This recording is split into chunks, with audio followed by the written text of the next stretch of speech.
সম্মানিত শিক্ষার্থী বন্ধুরা, আসসালামু আলাইকুম। টিচিং এডুকেশন ইউটিউব চ্যানেলের পক্ষ থেকে তোমাদেরকে স্বাগতম। এর আগে আমরা কত পর্ব 15তম পর্ব শেষ করেছিলাম।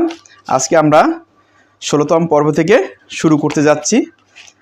দেখো, এর আগে আমরা যেখান থেকে শেষ করেছিলাম আজকে আবার সেখান থেকে আমরা শুরু করব। আমাদের এই পৃষ্ঠা নাম্বার কত? 11 পৃষ্ঠা তোমরা লক্ষ্য রাখো। কি বলছে? সূচকের ভাগের নিয়ম 1। এখানে ভাগের নিয়ম 1 যখন বলছে তাহলে আরেকটা নিয়ম রয়েছে, দুইটা নিয়ম। তো আমরা প্রথম ভাগের নিয়ম 1টা করব। তো দেখো এখানে কি বলছে, চলো আমরা পূর্বের সেই রাজার গল্পের ন্যায় ভাবার চেষ্টা করি। পূর্বে আমরা প্রথম পর্বে আমি কিন্তু একটা রাজার গল্প পড়েছিলাম। কি, রাজার কাছে বণিক আসলো, সে চিত্রকর্ম দেখালো এবং সে অনুযায়ী সে রাজার কাছে পারিশ্রমিক ছিল যে প্রথম দিন যা দিবেন তারপর দিন ডবল, তারপর দিন ডবল, এরকম করতে করতে অনেক টাকায় এসে গেল। আর এখানে বলছে যে প্রথম দিন যা দেবে তারপর দিন তার অর্ধেক কমবে, এরকম করে করে নিবে। সেটা এখানে বলছে। বলো চলো আমরা পূর্বে সেই রাজার গল্পের ন্যায় ভাবার চেষ্টা করি, কিন্তু উল্টোভাবে। দুটি দলে ভাগ হয়ে এই গল্পের কাজটি চিন্তা করব। একটি দলের নাম ক, আরেকটি দলের নাম খ। তাহলে কি, ক দলের কাছে আছে 2 পাওয়ার 10 সমান সমান 1024টি কি লজেন্স আছে, কিন্তু খদালের কাছে কোনো লজেন্স নেই। কোনো লজেন্স নেই। এখন কদাল ও খদালকে লজেন্স দেবে, কিন্তু সেখানে একটি নিয়ম আছে। এখন কদাল এবং খদালকে লজেন্স দেবে, কিন্তু সেখানে একটা কি আছে? নিয়ম আছে। এখন দেখো নিয়মটি হলো, খদালকে তোমরা আন্ডারলাইন করে দাও, প্রতিদিন আগের দিনে অর্ধেক সংখ্যক লজেন্স দিবে।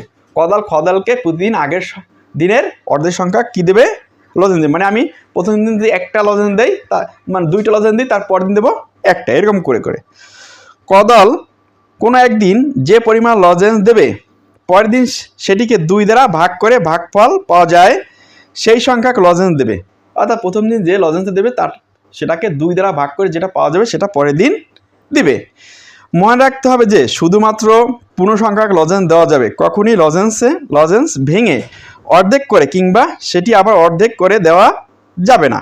এভাবে যতদিন লজেন্স দেওয়া সম্ভব ততদিন চলবে। এখন দেখো, আমাদের ছোটোবেলায় আমরা যখন প্রাইমারিতে পড়েছি, অনেক সময় দেখা যায় আমাদের বন্ধুদের কাছে একটা লজেন্স ছিল, তুমি হয়তো চাইতে গেলে সে হয়তো দিতে পারে নাই, মুখ দিয়ে কামড়িয়ে অর্ধেক দিছে, বা একটা লজেন্স দিয়ে 4 জনাকে দিছে, এরকম করে দিছে না? তা আমরা সেটা বইতে উল্লেখ করেছি, সেটা করা যাবে না, মানে অর্ধেক করা যাবে না। অর্থাৎ একটা লজেন্স দিতে হবে, তার অর্ধেক করা যাবে না বা ভাগ করা যাবে না, সেটা উল্লেখ করছে। ধরো প্রথম দিন খদালকে 2 পাওয়ার 5 সংখ্যক লজেন্স দিয়েছে। মানে ধরো প্রথম দিন খদালকে 2 পাওয়ার 5, মানে অর্থাৎ 5টা লজেন্স দিয়েছে। 5টা বলতে 2 5 বার গুণ করছে আর কি। 2 পাওয়ার 5, তা আমরা বুঝবো কি 2 কয়বার? 5 বার। তা 5 বার যদি 2 হয়, তা কত? যে কয়টি লজেন্স সেখানে যেরকম সম্ভবত 5 5 25, 5 25 কত হয়? 125, 625টি লজেন্স দিয়েছে। তাহলে পরের দিন কতটি দেবে কিংবা তার পরের দিন কতটি দেবে সেই তথ্য বের করার জন্য একটি ছক পূরণ করো। এখানে কিন্তু একটা ছক পূরণ করতে বলছে, আর ছকে উল্লেখ করেছে প্রথম দিন কয়টি লজেন্স দেবে? 2 পাওয়ার 5। তা আমরা 2 পাওয়ার 5 দিয়ে প্রথম দিন থেকে শুরু করব, এরপর রেজাল্ট যা আসে, তাই না? এখন দেখো ছক, বইতে লক্ষ্য রাখো পৃষ্ঠা নাম্বার 12, এতে ছক দেওয়া আছে 1.17। এখানে উল্লেখ করছে যদি কোনো দিন লজেন্স দেওয়া সম্ভব না হয় অথবা সূচকীয় আকার প্রকাশ করা সম্ভব না হয়, তবে সেই ঘরে ক্রস চিহ্ন দেবা। এখানে আমি উল্লেখ করেছি, দেখো এই ঘরটি, যদি কোনো দিন লজেন্স, ছক উল্লেখ করেছি, দেওয়া সম্ভব না হয় অথবা সূচকীয় আকার প্রকাশ করা সম্ভব হয়, তাহলে সেই ঘরে ক্রস চিহ্ন দিবে। এখানে দিন প্রদত্ত লজের সংখ্যার সূচকীয় আকার প্রদত্ত লজের সংখ্যার গুণ আকার। এখন তোমরা একটু লক্ষ্য রাখো, দিন কি? এটা লিখবো প্রথম, কি লিখবো? প্রথম। তারপর লিখবো দ্বিতীয়, তারপর লিখবো কি? তৃতীয়, তারপর লিখবো চতুর্থ, তারপর হচ্ছে পঞ্চম, তারপর হচ্ছে ষষ্ঠ, তারপর হচ্ছে কত? সপ্তম। এর উল্লেখ করো 2 পাওয়ার কত? 2 পাওয়ার 5। প্রথম দিন হচ্ছে 2 পাওয়ার 5। তো 2 পাওয়ার যখন 5 হবে, তা 2 কয়বার হবে? 5 বার। আমরা উল্লেখ করে দেবো 2 কয়বার হবে? 2 হবে যায় কয়বার? 5 বার। এর লক্ষ্য রাখো 2 কয়বার?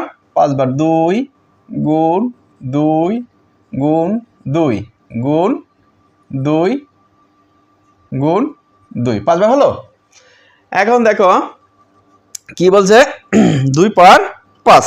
তো দ্বিতীয় দিন কিভাবে দেবো? দ্বিতীয় দিন এটা অর্ধেক দেবেন, 2 পাওয়ার 5 ভাগ হবে কত? ওই যে অর্ধেক বলছে 2 ওখানে উল্লেখ করে দিয়েছে, তা 2। আর এখানে যখন সূচকীয় আকার দেয় তাহলে 2 এর উপর আমরা একটা 1 দেবো, 2 এর উপর কত দেবো? একটা 1। তাহলে দেখো 2 পাওয়ার 5 এরকম কিরকম, 2 গুণ আমরা একটু উপর দিয়ে লাগবো, 2 গুণ 2 গুণ 2, 5টা 2 হয়েছে। এখন নিচে আমরা ভাগ 2 দিয়ে দেবো, কয় দিয়ে?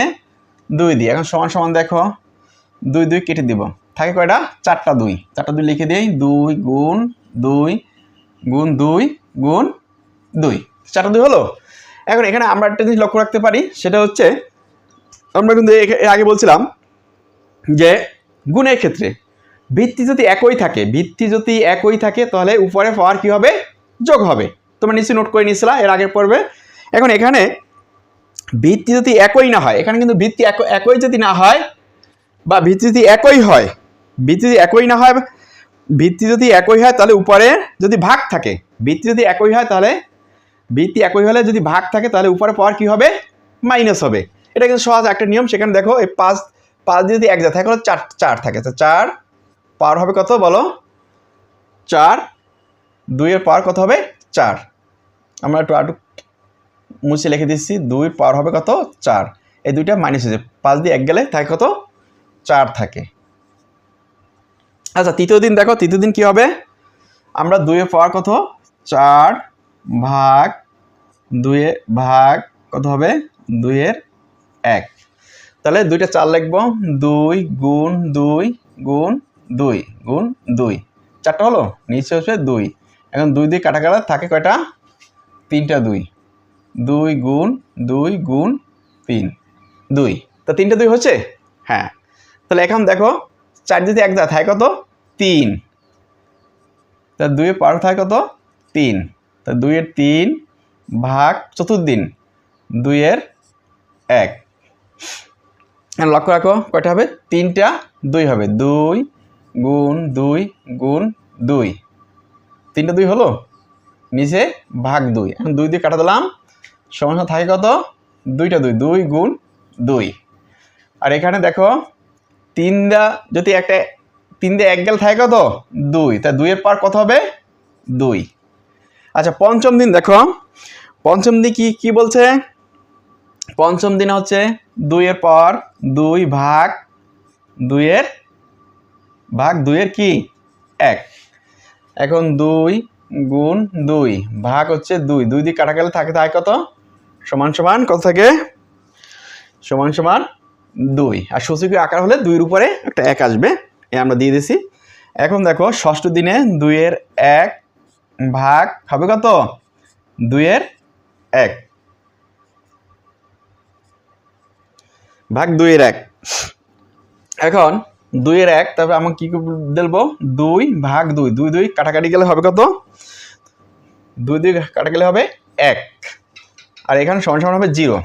এখানে 1 মাইনাস 1 হলে থাকবে 0। এখানে একটা জিনিস লক্ষ্য রাখতে হবে, যে কোনো সংখ্যার পাওয়ার যদি একটা জিনিস তোমরা নোট করে নাও, যে কোনো সংখ্যার পাওয়ার যদি 0 হয় তো ফলাফলের ক্ষেত্রে কি হবে? 1 হবে। এটা তোমার মনে রাখতে হবে।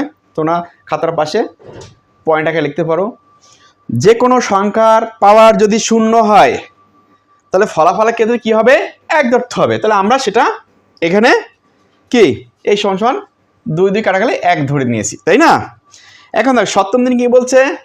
এখানে হচ্ছে মনে করো 2 এর পাওয়ার 0, 2 এর পাওয়ার 0 যদি হয়, আর এখানে যদি লজেন্স যদি একটা থাকে, তাই একটা অর্ধেক তো আমরা নিতে পারবো না, একটা অর্ধেক তো দেওয়া যাবে না, বইতে উল্লেখ করছে একটা অর্ধেক দেওয়া যাবে না। তাহলে আমরা কি করব?